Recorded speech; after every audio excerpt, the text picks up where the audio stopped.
The Premier League announced a new spending cap, which is going to massively affect how much money teams can spend in the coming transfer windows. INEOS reportedly willing to sell every player in the squad apart from 3, and all of your latest transfer news as well. These are some of the things we will be discussing on this evening's show. But before we get into that, please smash a like on today's video, subscribe to the channel if you're new, and let's get straight on into it. So let's start the show off with some transfer-related stories then. So the headline this evening coming out from James Ducker, very reliable journalist, very, very good around Manchester United. He is reporting tonight that INEOS are prepared to listen to offers for the majority of the first team squad. That is music to my ears. You know what my message has been on this channel for the last 6 months? 90% of our squad need to go. 90%. Whether that will happen or not, we'll have to wait and see. But it sounds like INEOS are in agreement with us, which is even better. It's so good to know that our new partial owners are thinking the same thing as what we're thinking. They're looking at these performances and saying, yes, the manager is at fault somewhat, but these players aren't good enough. And the fact that they're willing to sell all of them, apart from 3, who I'm going to name in a minute, is exactly what we should be doing. So the 3 players who are currently deemed as untouchable, unsellable, are Garnacho, Rasmus Højlund, and Kobe Mainoo. And I would agree with that. I really, really would. I think, obviously, Martinez is somebody that a lot of the fan base like, but if hypothetically an offer came in for Martinez of 50 million, I think Manchester United would probably consider it, to be honest. Not because he's not a good player. I think he's a very good player, but he's been injured all year. And obviously this is a hypothetical. No one's going to offer us 50 million for Lisandro Martinez, and he would be probably one of the last players I'd want sold. But just to give you a bit of perspective, you know, even the players that we like, you know, I mean, Luke Shaw, I saw a stat earlier on today, right? Some people say he's one of the best left backs in the Premier League. People want him to start for England at the Euros. Since Luke Shaw joined Manchester United, he's missed 44% of our games over that time. 44%. So people like Luke Shaw, like if someone offered 30 million for Luke Shaw, we'd probably take it. So I think this is really, really good. It's music to my ears. And I don't like to say I told you so, but this is exactly what I've been asking for the last 6 months. I've been saying 90% of this squad need to go. And they are pretty much getting rid of, or trying to get rid of 90% of the squad. The story then goes on to say that Manchester United won't actively look to sell the likes of Rashford, but will consider offers for them, which I think's fair. You know, you're not going to go out there and say, we want rid of Marcus Rashford, we'll take anything for him, because there is a good player in there. I think his attitude is the problem. There's no doubt that Marcus Rashford has the ability. He just doesn't have the right attitude. He doesn't have the mentality of a world-class player. He has the potential to be a world-class player, but I think his attitude, his mentality, the people around him are what's holding him back. And I genuinely think that if he had the right attitude and put in 150% every game, he didn't have his brother as an agent who seems to be toxic, then I think Marcus Rashford will be a much better player than he is. But, you know, that's just my opinion. Maybe people would say differently. But keeping on the topic of transfers, apparently, this is from the same journalist, James Ducker, very reliable. He's reporting this evening that Manchester United are believed to be prioritising a striker, central midfielder, and a right-sided centre-back this summer. I would 150% agree with that. I think those are the 3 priority positions. Our midfield gets overrun by Bournemouth, Crystal Palace, Luton. I mean, even in the FA Cup against Coventry, our midfield was overrun at points against a mid-table championship team. So we are desperate for a new midfield. And as part of that, Casemiro, Eriksen, Donny van der Beek, Amrabat, like all of those people need to go. Some people would say McTominay as well. So midfield is the area we really, really need to focus on. It needs to be a quality player, somebody who's going to really work well alongside Kobe Mainoo and Bruno Fernandes. So that's the one I'm most excited about. Right-sided centre-back, I mean, we're linked to so many people at the moment. Araujo from Barcelona, Jean-Claire Todibo, Tapsoba from Bayern Leverkusen, Tosin, free agent. There's so many people out there available in the centre-back position. So I'm not really too worried about that, because I think we can easily get a good centre-back this summer. Striker-wise, I think it's a little bit more complicated, to be honest, because there isn't really an obvious option out there. You know, some people will say, what about Ivan Toney? Some people would dream of Victor Osimhen. Probably never going to happen.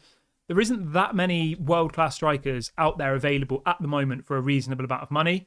But it'd be interesting to see what you guys have to say.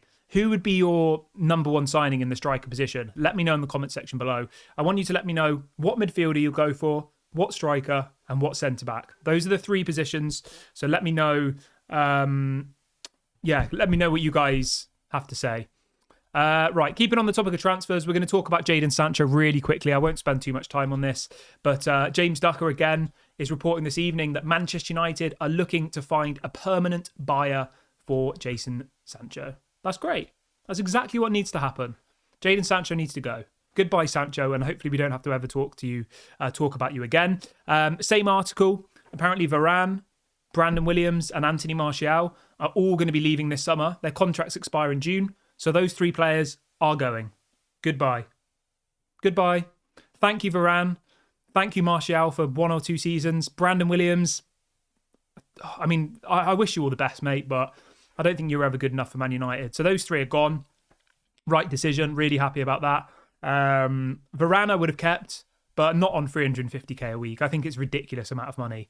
Even if you compare that to, say, like Man City, right? Let's look at Man City's wages. I know people will say, why are you comparing? But I think it's relevant. So Man City have just won the treble, okay? And let's see. So John Stones, quality centre-back, I would say. Would you say he's world-class? Maybe not world-class, but he's up there. He's a very, very good centre-back, isn't he, John Stones? So John Stones at Man City earns £200,000 a week. We've been paying Varane £350,000 a week. Let's look at another example.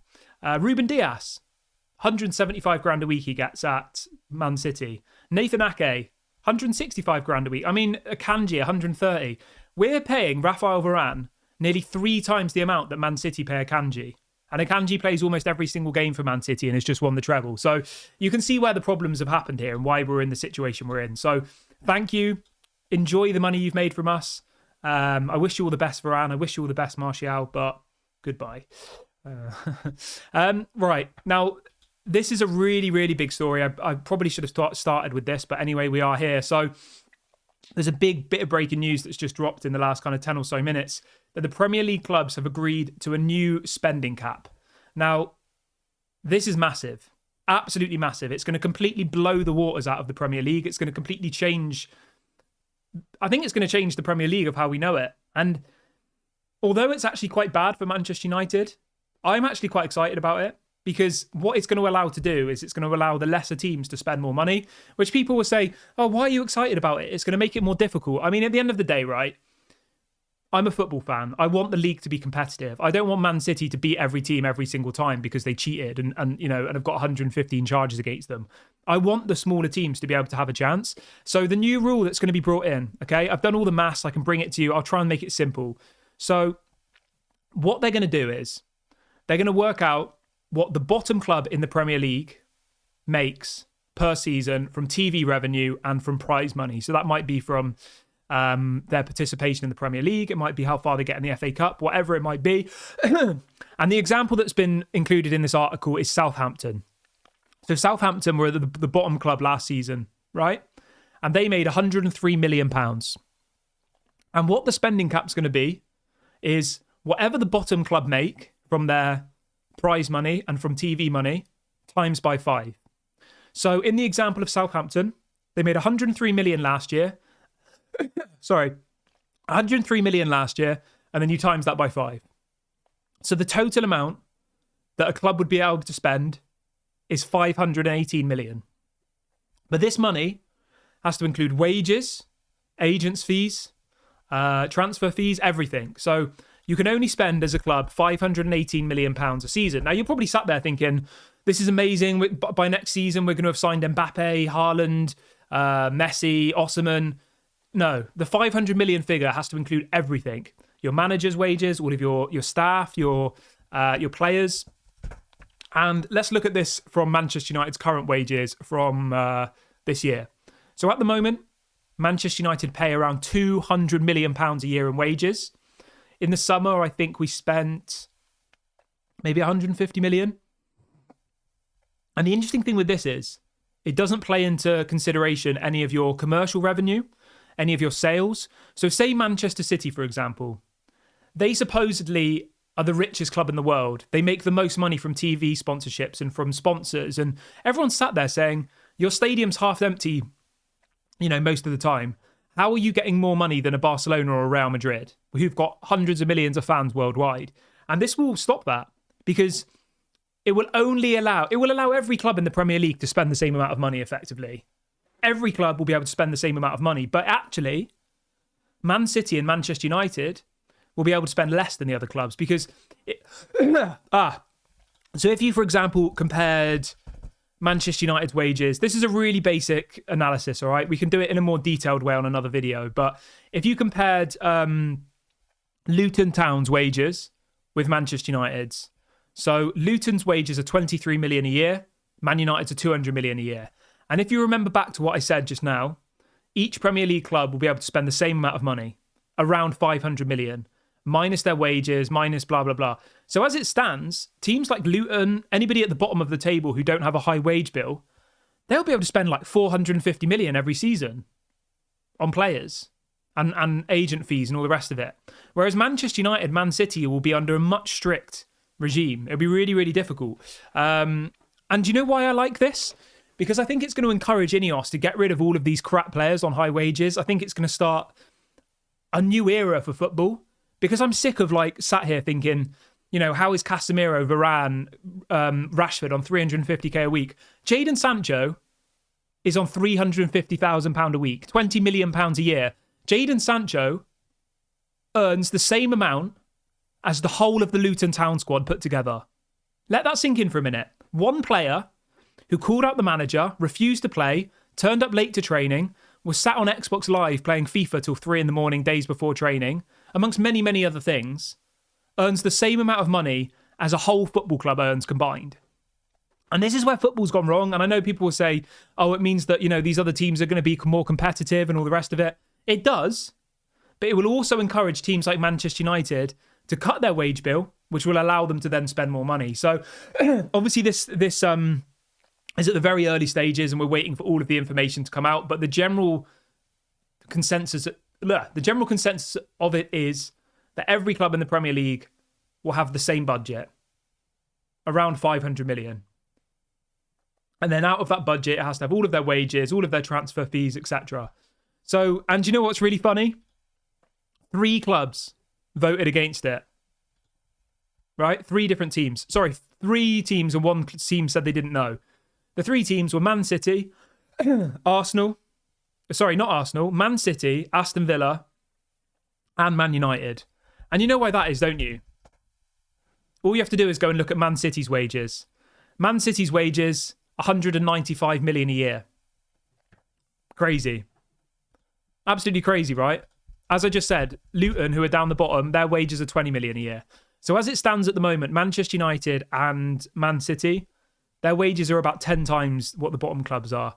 Aston Villa's 111 million a year, their wages are. Crazy. Arsenal, which I actually really, really respect, I mean, their wages have gone up loads, actually.